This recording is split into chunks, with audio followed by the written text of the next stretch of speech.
देखिए चलो आज बताइए क्या पढ़ाएंगे बोलो।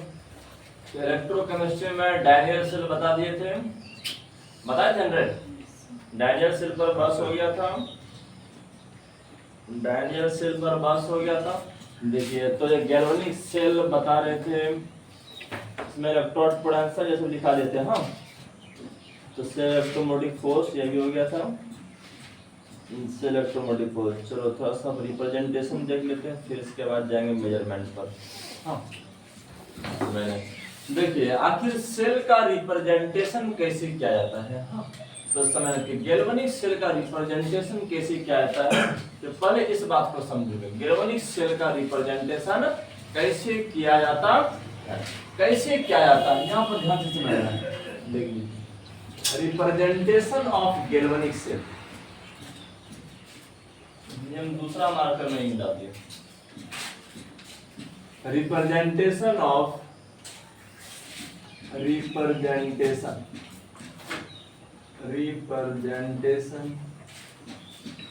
Of galvanic cell.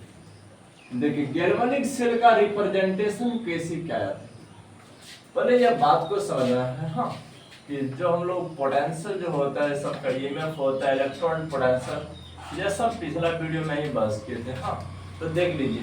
अच्छा अब यहाँ पर समझना है और हमेशा याद रखना है कि ऐसा एक्सेप्टेड कन्वेंशन है कि गैल्वेनिक सेल में जो जिंक होता है उससे तुम एनोड बनाओगे। क्या बनाओगे? एनोड बनाओगे। और जो कॉपर रहेगा उससे कैथोड बनाओगे, याद रखना है। हाँ और एनोड को ऑलवेज लेफ्ट हैंड साइड में रखना है और कैथोड को राइट हैंड साइड में रखना है, हमेशा याद रखना है। देख लीजिए हम कोई भी गैल्वेनिक सेल या डैनियल सेल का अगर हम लोग डायग्राम बनाते हैं तो इसमें जो एनोड को रखा जाता है वो लेफ्ट हैंड साइड में। किधर रखा जाता है? लेफ्ट हैंड साइड में। देख लीजिए इधर बाएं तरफ जो रखोगे तो ये आपका क्या होगा? एनोड होगा। क्या होगा?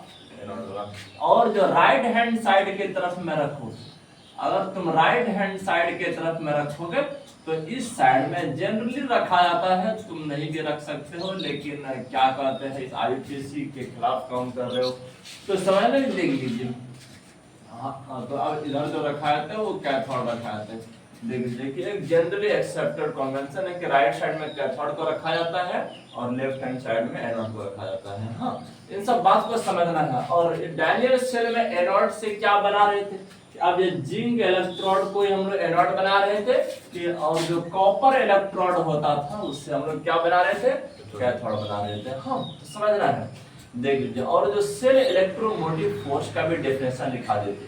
लेकिन अब ये पूरा अगर सेल पोटेंशियल निकालना चाहते हो कि सेल पोटेंशियल अगर निकालना चाहते हो तो कैसे निकालोगे? जानते हो कि राइट हैंड साइड का जो भी ईएमएफ आए और माइनस लेफ्ट हैंड साइड का जो भी ईएमएफ आए तो सिर्फ ये वाला ईएमएफ, क्योंकि ये वाला क्या होता है? पॉजिटिव पोटेंशियल होता है, इसका ईएमएफ का वैल्यू हमेशा पॉजिटिव होगा और इस साइड में जो ईएमएफ का वैल्यू होगा वो हमेशा नेगेटिव होगा। हाँ हमेशा याद रखना है कि पॉजिटिव माइनस नेगेटिव कर दोगे पूरा सेल का ईएमएफ निकल जाएगा, याद रखना है।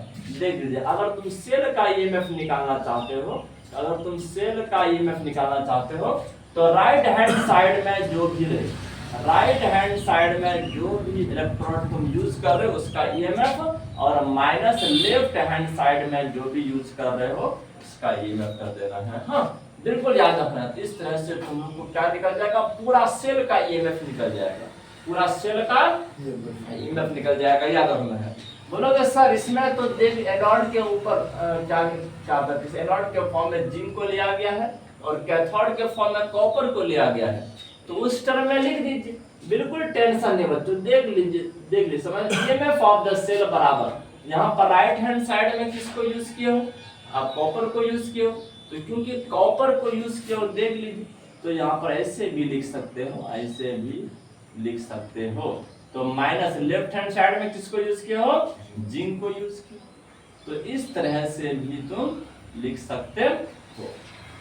हाँ ईएमएफ ऑफ द सेल ऐसे भी निकाल सकते हो, लेकिन हमेशा याद रखना कि पोटेंशियल जो होता है वो इंडिविजुअल सेल का, कि एक सेल का नहीं निकलता है, एक सेल का नहीं निकलता है। हाँ हमेशा पोटेंशियल डिफरेंस निकलता है। क्या निकलता है?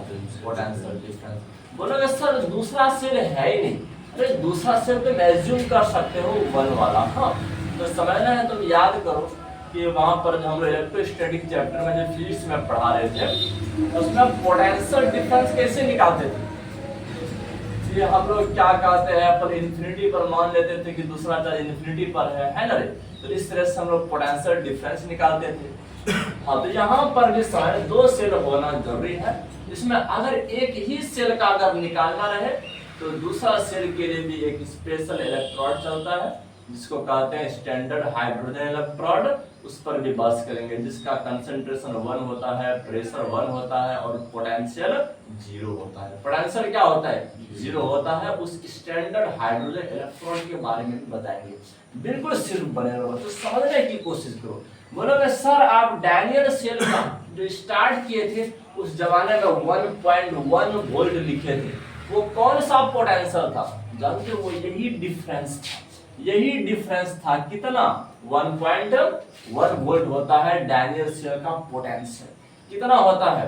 1.1 वोल्ट होता है। बिल्कुल याद रखना है। हाँ तो सबसे पहले जानते हो कि पोटेंशियल इंडिविजुअली नहीं निकाला जाता है, पोटेंशियल डिफरेंस निकाला जाता है।